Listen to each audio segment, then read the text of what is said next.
If you feel like your English is not improving very quickly or you're just stuck at the intermediate level, then keep watching this video. The truth is, you probably have many bad habits that are holding you back from actually improving and increasing your level of English to the next level, wherever that is for you. In this video, I'll show you 7 bad habits that you probably have that are slowing down your progress with learning English. And of course, I'll show you how to fix each one of these bad habits as well. Now, the first bad habit is thinking too much about grammar rules when you speak. A lot of you guys try to make every sentence sound grammatically perfect. Sometimes this can make your English sound choppy and slow and honestly unclear at the end of the day.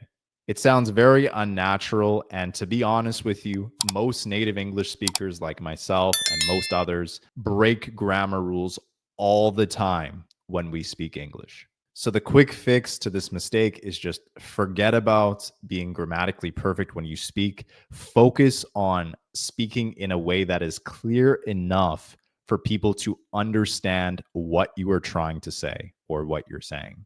The second bad habit that you probably have, most of you probably have this bad habit, it's just not speaking enough. I'm willing to bet a lot of money that at least 90% of you watching this video right now do not speak English nearly as much as you need to actually increase your level of English from what it currently is. The thing about English is that it's extremely easy to practice your reading and listening skills because most of the media in the world is in the English language or has a version in the English language. So practicing your listening and reading skills is very easy for most of you guys, no matter where you are in the world. But learning how to speak English is like learning how to play a musical instrument for the very first time, or learning how to shoot a basketball or kick a soccer ball well for the very first time. It's going to be extremely unnatural at first, and it will take a lot of practice until you are actually comfortable doing it naturally. So the quick fix to this bad habit, especially for those of you who feel unnatural or uncomfortable when you practice speaking English, is just try to get a little bit better at speaking English by physically doing it, even if it's minimal, even if it's 5 minutes or less per day, just using the shadowing technique on a short form video on the internet. Even if it's just asking yourself a few open-ended questions and trying to answer them by speaking out loud in English. Even if you just do this for 5 minutes or even less per day, it's going to make all the difference in how you progress with your speaking skills in English.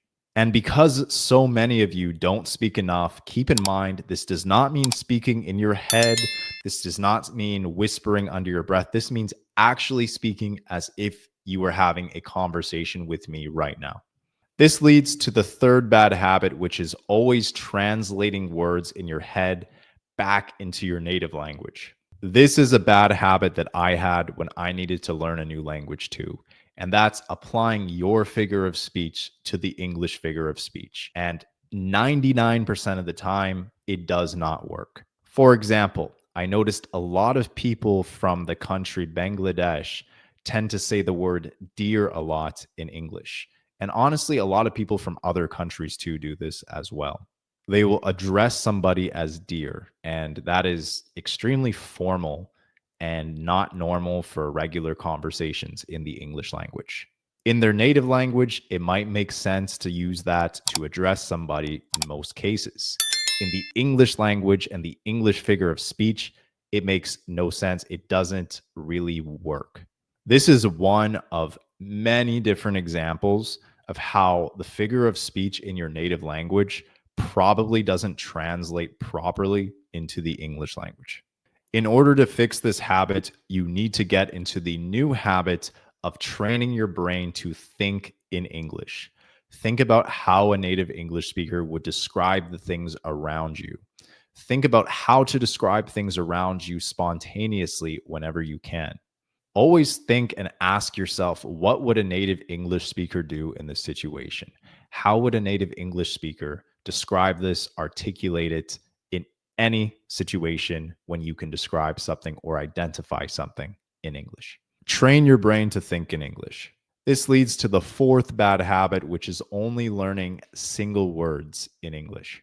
This simply means that you learn words that you do not know how to actually apply and use in written or spoken communication in English.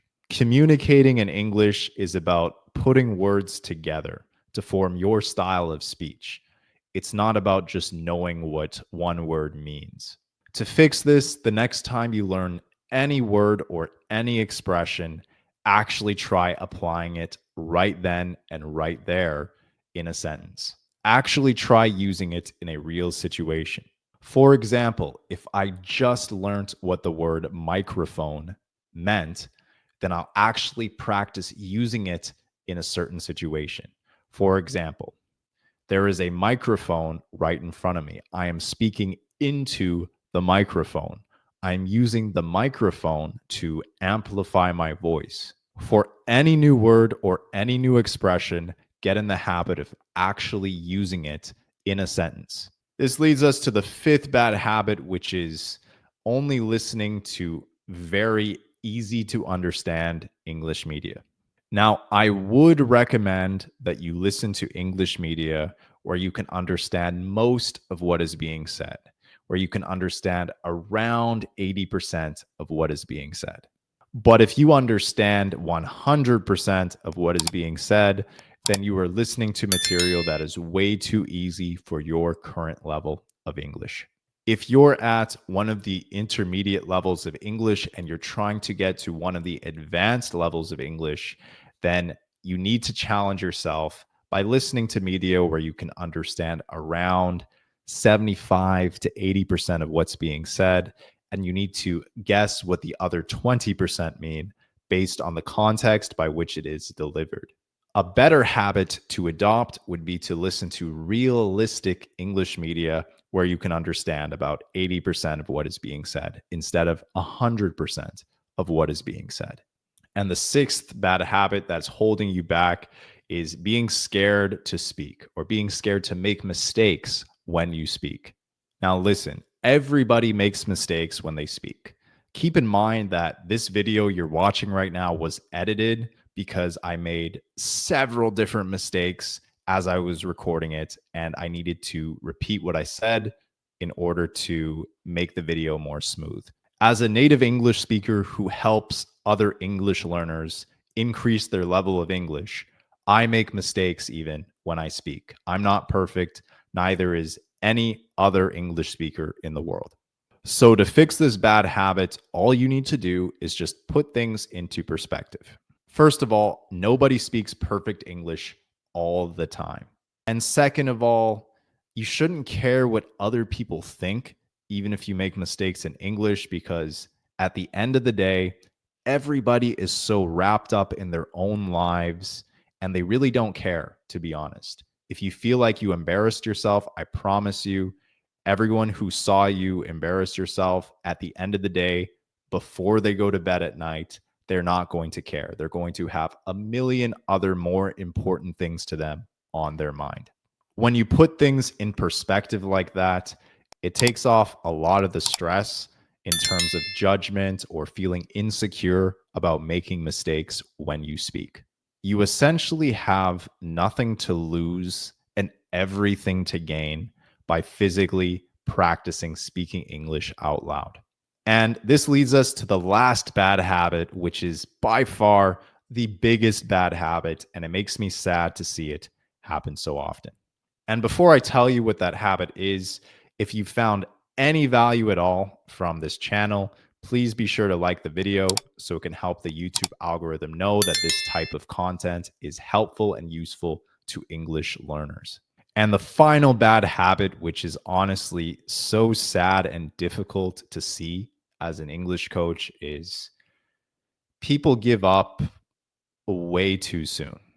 I've seen way too many English learners give up far too soon. They gave up before actually trying.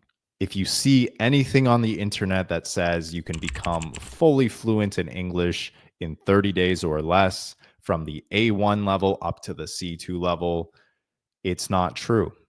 But if you practice consistently every day, and if you have a real system or organized plan on how to increase your level of English, you could probably increase your level of English, I would say, every 3 months or so. And if you practice a lot every day, like several hours per day, you could honestly get your level up in 1 month instead of 3 months, depending on how intensely you study. Learning English will take a lot of time and patience, and it's really not something that you can do overnight. And any of you watching who have learned another language before or have experience learning languages, I'm sure you understand this. Learning the rules of English is not really the hard part. The more difficult part is learning the intangible skills of English that are hidden and they're not very obvious. Examples of this could be the way that native English speakers communicate with one another. Sometimes we use a lot of slang words. Sometimes we just make up words out of thin air. Sometimes we add certain types of jokes and humor to the way that we communicate that isn't that easy to understand for people who don't speak English as a native language. There are all sorts of intangible skills that you can only learn through experience of communicating and interacting with other people in English. If you're not sure if you're on the right track or not, and you want an organized system that will show you how to consistently progress your level of English over time, I will be releasing a absolutely free training very soon. So I will leave a link somewhere in the description or the pinned comment below, and you can check that out once it becomes available. To recap, the 7 bad habits that you need to get rid of are: number 1, thinking too much about grammar rules. Number 2, not speaking nearly enough. Number 3, translating words back into your native language. Number 4, only learning words without context. Number 5, not challenging yourself enough when you listen to English media. Number 6, the fear of making mistakes when you speak. And last but not least, number 7, which is giving up too soon, which is the worst thing that you can do. The good news is that you can fix all of these bad habits except for maybe the last one. With giving up too soon, the only way I think you can overcome this bad habit or this bad decision is by having a really strong purpose for why you want to learn the English language. Because honestly, as someone who has helped thousands of English learners throughout the years, there are good reasons and there are bad reasons for learning the English language. Good reasons could be you're learning it for school, for work, for immigration or travel purposes, or maybe to communicate with people in different countries for business purposes. And then bad reasons are just learning it out of vanity because you want to be the cool person in the room who knows how to speak English. Or if you're just learning it passively for fun, it's going to be really hard to make serious progress and see serious results in an efficient manner of time. So keep this in mind when you eliminate these bad habits. Also, leave a comment down below telling me where you're from and what your native language is. I'm very curious to know. Now, for a lot of you, I understand that your English learning journey is going to be different if you don't really have easy access to native English speakers to practice with. So if you want to learn how you can improve your English alone, particularly your speaking skills by yourself from anywhere in the world, be sure to watch the next video on the screen.